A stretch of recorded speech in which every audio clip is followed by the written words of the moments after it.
Max Weber, este tipo de racionalidad capitalista lo eleva al ámbito de la ciencia, ¿no?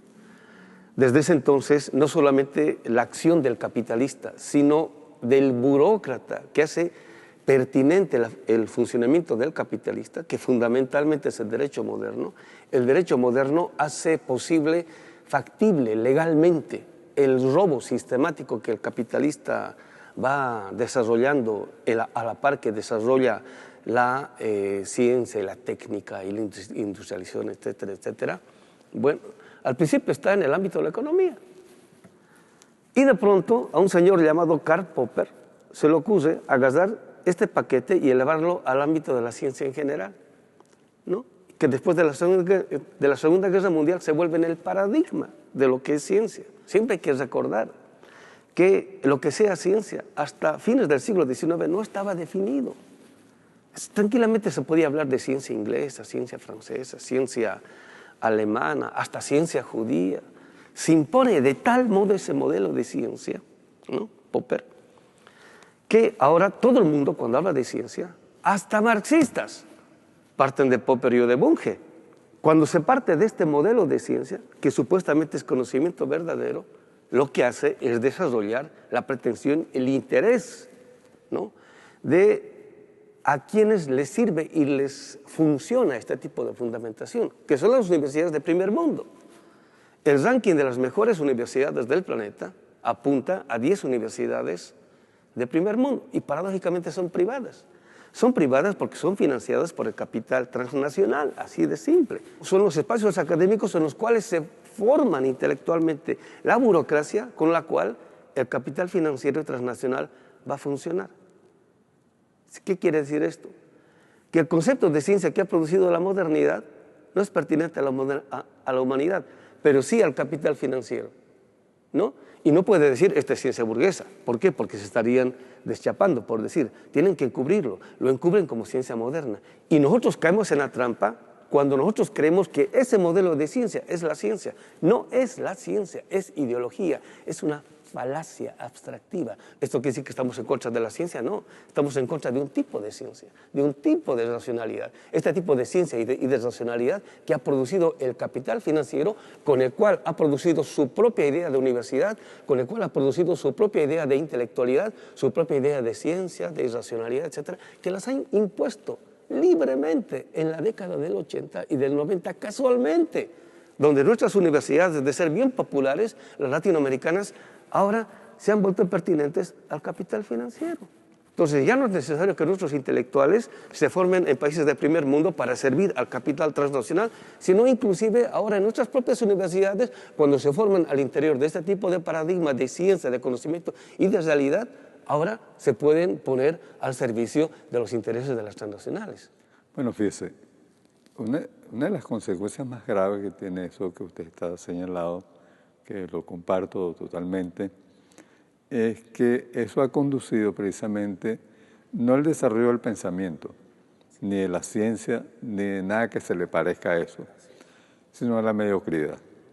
No ha habido una época más mediocre en el plano del pensamiento, de la inteligencia, que esta, salvo lo que se mueva underground. Y el ejemplo más notable precisamente es el neoliberalismo, ¿no? El neoliberalismo parte de algunas ideas que están en Smith, pero Smith fue mucho más que el neoliberalismo, ¿no? Porque Smith también fue un humanista, un pensador y fue un utopista, ¿no? Pero ha habido algunos científicos, como John Nash, por ejemplo, que demuestra que una de las tesis fundamentales de Smith, que es que el egoísmo es el motor de la historia, de todo, John Nash demuestra con modelos matemáticos que es falso. Es decir, el pensamiento profundo está desterrado de las universidades que usted ha citado, de las nuestras, ¿no? Y lo que predomina es la banalidad. Porque no hay cosa más banal que el neoliberalismo, ¿no? Porque el neoliberalismo está construido a partir de eso que se llama verdades de sentido común. Por ejemplo, ¿quién niega que para tener éxito hay que esforzarse? Lo que ocurre es que depende de eso, de esforzarse. Yo me puedo esforzar por un salario y estoy explotado y estoy esforzándome, ¿no? Porque una de las cosas que hace el neoliberalismo es que la sociedad es sustituida por el mercado. En la medida que sustituyo la sociedad por el mercado, entonces genero una relación transaccional que se expresa incluso en el lenguaje. Por ejemplo, entre los jóvenes es muy común que dicen, te compro esa idea. Cuando lo dicen en el aula, yo le digo, ¿y cuánto cuesta? Pues para ver si yo la puedo comprar también, ¿no? Porque en la medida que el mercado va sustituyendo a la sociedad, va sustituyendo también el lenguaje, va creando su propio lenguaje. Y hoy día las revoluciones tienen que encontrar precisamente sus propias formas de expresión, ¿no? Y sus propias formas de expresión no son solo Marx, ¿no? Porque Marx dejó un camino construido, pero lo que nos toca a nosotros ahora es construir un lenguaje de lo cotidiano, porque en fin de cuentas las revoluciones son revoluciones de la vida cotidiana o no son, ¿no? Y está planteado entonces un problema también, ¿qué es lo que vamos a llamar radical hoy día, ¿no? Yo vengo con este debate hace algunas ya décadas, porque normalmente hemos entendido como radical la lucha armada, tirar piedras en la calle, ¿no? Y resulta que eso puede ser absolutamente conservador, ¿no? Porque yo considero que radical es aquello que conduce a que la gente, los pueblos, piensen con su propia cabeza. Yo sostengo que no hay acto radical si no conduce a eso. Si conduce al paternalismo, es tan conservador, se está tirando piedras, así haciendo la lucha armada, así haciendo las formas que hasta hoy día hemos considerado lo más radical. Por ejemplo, yo participé en la lucha armada en los años 60 pensando que estaba realizando una acción radical. Y después nos dimos cuenta que habíamos cortado el proceso espontáneo de la población hacia su propia radicalidad. Y eso tuvo que ver con la idea del sujeto revolucionario. Pues el sujeto revolucionario, entonces es una vanguardia ilustrada, y eso viene del ende, que la conciencia se introduce desde el exterior. Entonces, alumbrados por esa idea, marchamos hacia la oscuridad, que fue separarnos del movimiento espontáneo de la población que venía creciendo, ¿no?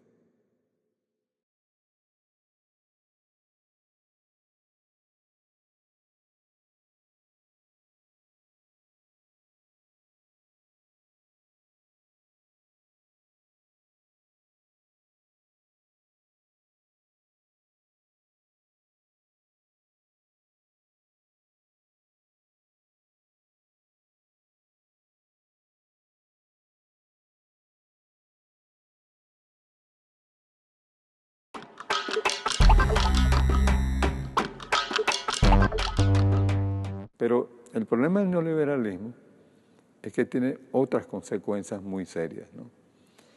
Y es la idea del éxito, ¿no? Hay una idea sobre el éxito que significa llenarse de objetos materiales, ¿no? Por eso es que cuando le damos a la gente una casa bien equipada, la gente quiere más, porque esas son satisfacciones que en lugar de desarrollar esa profundidad del alma humana, ¿no?, lo que hace es que mate el alma humana y la llena de corotos, como decimos en Venezuela, ¿no? La llena de artificios y mata la poesía. El pueblo venezolano es poeta por naturaleza. Uno encuentra cómo habla la gente. Por ejemplo, mi mamá cuando le preguntaban que cómo estaba, ella respondía, yo soy como la reina mora, que a veces canta y a veces llora. ¿Cuál mamá contesta así hoy día, ¿no? Contesta con una cuña de televisión, seguramente, ¿no? Entonces, eso es neoliberalismo, ¿no? Un conjunto de ideas recogidas para idiotizar a la gente, ¿no? O sea, lo más idiota que existe en el pensamiento se ha sistematizado, ¿no?, y se ha convertido en academia, ¿no? Y entonces eso es lo que le enseñan a nuestros estudiantes. Solo que se estiliza, como dicen ellos, con el lenguaje matemático. Y eso tiene consecuencias políticas muy serias, ¿no? En el actual proceso venezolano, uno de los problemas, quizá el más grave, y se insiste poco en eso, es que el presidente Chávez construyó un imaginario, ¿no?, recogiendo de la gente, ¿no?, fue tomando todo lo solidario, todo lo cooperativo, y lo elevó a un pensamiento combinado con la música, con el pensar, con el sentir. Y entonces Chávez desarrolló mucho la emocionalidad. Y cuando la gente se emociona se vuelve peligrosa, se vuelve subversiva. Y buena parte de lo que construye Chávez es eso, una subversión poética, una subversión emotiva, una subversión donde están envueltos los sentimientos. El imperio descubrió eso, y cuando lo descubrió comenzó entonces a golpearnos ahí. Y lo que hay en Venezuela, de verdad, bueno, es mi creer, es un proceso de destrucción sistemático de ese imaginario colectivo, solidario que construyó el presidente Chávez. Entonces, en lugar del desarrollo del pensamiento idealista, de ese lado derecho del cerebro, que es el lado que sueña, ¿no? Entonces están trabajando con el lado lógico, que es el que desvirtúa los sueños, el que desvirtúa la poesía, y nos han metido en un barrial, ¿no?, de bachaquerismo, de compras nerviosas, como se dice, de pensar que no tenemos, y entonces como no tenemos, en lugar de 1 kilo compro 10, ¿no?, para profundizar la crisis, ¿no? Entonces, ese problema es el problema de nuestra revolución, ¿no? Y por eso esta revolución la tiene que salvar otro poeta como fue Chávez, ¿no?, y que cantaba, que bailaba, que recitaba, ¿no?, y puso a la gente en eso. Y por eso surgió tanto movimiento teatral, musical, el literario. Nunca, y que me desmiente el ministro de Cultura, había habido en Venezuela un momento cultural tan intenso como el que hay hoy día. Y esa va a ser la salvación de esta revolución. Esos que andan cantando, que andan soñando, que andan recitando, ahí está la semilla de donde podemos partir, y ahí está la semilla donde nos vamos a levantar como pueblo para terminar esta revolución. Y el problema entonces es cómo reencontrarnos con ese pueblo que anda cantando, que anda soñando, porque de lo contrario nos metemos en la lógica neoliberal. La lógica neoliberal no es simplemente darle importancia al mercado. La lógica neoliberal es estimular todo lo estúpido que hay en la sociedad venezolana. Y entonces la gente se va estupidizando, ¿no? Y de ese pensamiento glorioso en el que se metió y soñó con una patria nueva, grande, bonita, se ha metido en una patria que lo que anda buscando es 1 kilo de harina, 1 kilo de queso, ¿no? Y se cree que eso es poder salir adelante, porque entonces el ser se confundió con el tener, con el poseer. El problema es que ha sido el problema de casi todas las revoluciones, ¿no?, que se va formando una capa burocrática que traiciona a la revolución, porque en nombre de la revolución hace cualquier tropelía. Que sería lo que en el lenguaje de la Revolución Francesa, ya lo empezó a utilizar Marx, sería el problema del termidor, ¿no? El termidor es el que en nombre de la revolución traiciona los principios de la revolución, ¿no? Y ese es el oportunista, el que no ha participado del proceso de la revolución y cuando está triunfando, ¡pum!, se mete a la revolución. Y es tan habilidoso que es capaz de ubicar puestos de dirección, de conducción o de mando. Y entonces redirecciona el sentido de la revolución en otro sentido, que esta la distorsiona, ¿no? Junto con los revolucionarios, los que no tienen ningún tipo de pretensión de revolución, que son oportunistas, juntitos van, ¿no? Y quienes se hacen cargo de la conducción son justamente los que tienen el espíritu conservador de servirse de la revolución y se convierten en los termidores. Pero uno podría hablar de eso solamente de una revolución política, por decir. En mi opinión, la modernidad o el proyecto cultural y civilizatorio que ha producido la burguesía, que llamamos modernidad, es el termidor de la humanidad, en el sentido de que se ha apropiado de los anhelos más profundos de la humanidad para traicionar a la humanidad. Y para eso ha producido ciencia y filosofía. Pues, ¿qué hacemos? ¿No? Es el problema, ¿qué hacemos? Y tendría que ver esto con lo que usted estaba hablando acerca de la idea de la radicalidad y de la subjetividad, en el sentido de que, bueno, en parte estamos perdiendo lo que de humano a la humanidad le ha costado producir ideas humanas, libertarias, revolucionarias. Por toda esa historia no es tinta lo que corre, sino sangre humana. Hay vida detrás de ello. Entonces, frente a esta irracionalidad de la cultura y civilización que ha producido la burguesía, que llamamos modernidad, ¿qué hacemos? La respuesta del posmodernismo, y desgraciadamente mucha gente de izquierda parte de este tipo de propuesta, es, frente a este tipo de racionalidad, la irracionalidad, vía que no compartimos. ¿Por qué? Porque eso es confundir a la razón moderna con la razón. La razón moderna es un tipo de razón, y ya. Tiene pretensión de universalidad, es cierto, pero no es la razón. La razón humana es muchísimo más que la razón moderna, en este caso la razón burguesa. Entonces, frente a este ejercicio irracional de la racionalidad moderna, ¿qué hacemos? Entonces ahí viene el problema de la radicalidad. Hay que partir de la raíz.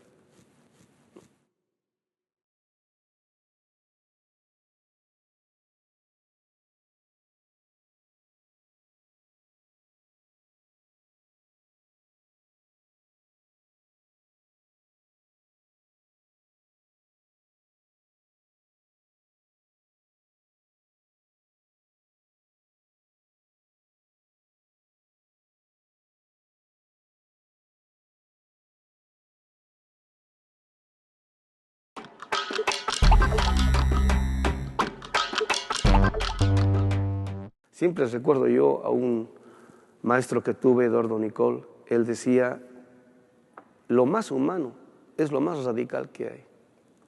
Y cuando se trata de pensar en la humanidad en última instancia, hay que ser lo más radical posible. Y la raíz de todo es lo más radical. ¿Y dónde está la raíz? Y hacía un giro hacia el principio, ¿no? La raíz está en la raíz, está en el origen, está en el principio. ¿Y dónde está el principio?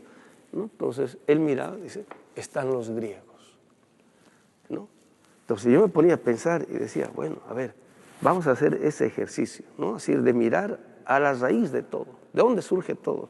Y hacía yo el mismo giro y nunca encontraba a los griegos, siempre estaban los pueblos andinos, el mundo andino, amazónico, los aymaras.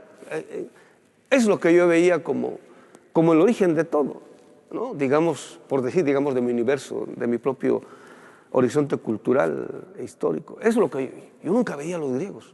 Entonces, de pronto me di cuenta de que esta tradición, la actual, la moderna, tiene su propia raíz, que no es la raíz de la humanidad, es la raíz de un tipo de humanidad, pero no es de toda la humanidad. Y que en la modernidad lo que se hace sistemáticamente es negar y excluir todo lo que no es europeo u occidental. Se lo hace invisible, se lo condena al olvido. Es una negación sistemática y total, que básicamente es el 70% de la humanidad. Son todos los pueblos del sur, anteriores en milenios a la modernidad. La modernidad apenas tiene 500 años. Es nada en comparación a la historia de la humanidad. Los sabios de los pueblos originarios dicen, ¿no?, la gran contribución de nuestros pueblos a la historia de la humanidad es que hemos aprendido a desarrollar el cerebro derecho. El cerebro derecho es el que está conectado no solamente con la naturaleza, sino con el universo. Lo que hace la modernidad, y hasta la neurobiología lo demuestra, solamente ha desarrollado el hemisferio izquierdo, que es el instrumental, el que constituye a todo en objeto, ¿no? Se ha desconectado del cerebro derecho. Es el poético, es el sensible, es el que intuye, capta los grandes misterios de la humanidad. Nuestros pueblos originarios, para hacer grandes viajes siderales y espaciales, no necesitaban de la técnica, no necesitaban de los cohetes interespaciales. Gracias a este tipo de conexión, ellos podían captar el sentido del universo, que en última instancia toma autoconciencia en nuestro cerebro. Cuando se eleva más allá del cerebro reptiliano, atraviesa el sistema límbico. Y entonces, ¿no es cierto?, podemos hablar de humanidad. Podemos ser capaces de dar nuestra vida por la vida de los demás. Y el modelo neoliberal es exactamente al revés. Entonces, ¿cómo podemos destruir esto? Construyendo otra idea de humanidad, de ciencia, de racionalidad, de universalidad, de filosofía, etcétera, etcétera, partiendo de lo que sistemáticamente ha negado la modernidad, que es aquello que han negado nuestros pueblos, nuestras culturas, que son en milenios anteriores a la humanidad. Yo siempre digo en las clases que de historia hacemos, Todo pueblo, cultura o civilización ha sido capaz de permanecer en la historia porque fue capaz de producir todas las instituciones completas que una humanidad necesita para poder desarrollarse. De lo contrario, habrían perecido. Bien sencillito, con la idea de medicina. Toda cultura o civilización, por el propio sistema de alimentación que produce y de vida, produce sus propias enfermedades. Si no produce su propio sistema de la medicina, perecen, ¿no? Entonces, ¿por qué han permanecido milenios? Porque han sido capaces de producir una medicina que haga factible, viable y posible esta forma de vida. Y por eso, hasta el día de hoy, pese a 500 años de explotación y misericordia del capital financiero y transnacional, seguimos aquí. Y por eso estamos hablando, en nombre de esa humanidad, en contra de la humanidad que ha producido la burguesía, el capital financiero y la modernidad. Por eso, nosotros no partimos ya de esta tradición occidental y o moderna, partimos de nuestras tradiciones y el sentido aparece otro. Hay esperanza para esta humanidad, siempre y cuando tomemos conciencia de eso, ¿no? La aparición en esta coyuntura histórica del compañero hermano Hugo Chávez no es casual, no es casual. La aparición en esta coyuntura de una humanidad que es capaz de percibir sensiblemente, ¿no? Apropiarse sensible, sentir sensiblemente este tipo de humanidad, como la del compañero hermano Hugo Chávez, del Che Guevara, ¿no es cierto? No es casual, no todo está perdido. Es más, ¿no es cierto? Convivimos con esas otras formas todavía, pero pareciera que no existieran, porque nosotros estamos siendo atosigados, acosados sistemáticamente todos los días por el tipo de visión que sigue queriendo imponer el capital transnacional, ¿no? Y por eso que siempre digo, ¿no?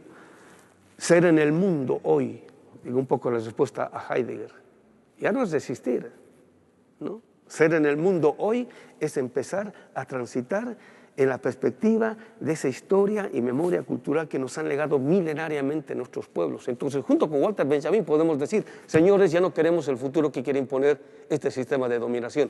Ahora es tiempo de darle un golpe de timón. Este golpe de timón, el sentido de este golpe de timón, este giro, más allá de la linealidad de la historia, lo están marcando los pueblos del sur. Por eso decimos que nuestro norte ahora está en el sur. Bueno, quería completar un poquito sobre el tema del radicalismo, ¿no?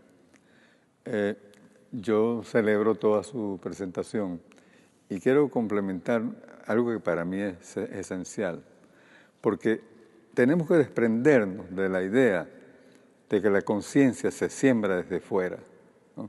Porque si no, entonces será falso todo lo que usted está diciendo. Y no es falso, es verdadero. Y yo creo también en lo que usted dice, ¿no? Hay un ejemplo muy claro en Venezuela. El golpe de abril de 2001, de 2002, ¿no? En golpe de abril, el presidente Chávez fue hecho prisionero. Los medios de comunicación fueron silenciados. Todas las formas en general de comunicación colectiva desaparecieron, salvo las populares, ¿no? El pueblo fue capaz de movilizarse y rescatar al presidente Chávez. Sin esa acción, el presidente Chávez se ha sido hecho prisionero y trasladado a Estados Unidos como Noriega, con todas las diferencias y las distancias con Noriega, ¿no? Entonces me parece que es vital establecer que la conciencia no se siembra desde fuera y que por lo tanto una acción radical se define por la posibilidad de lograr que la gente piense con su propia cabeza. Gracias. Un gusto, un placer haber platicado con usted. Igualmente. Muy bien. Muy buen interlocutor. Gracias.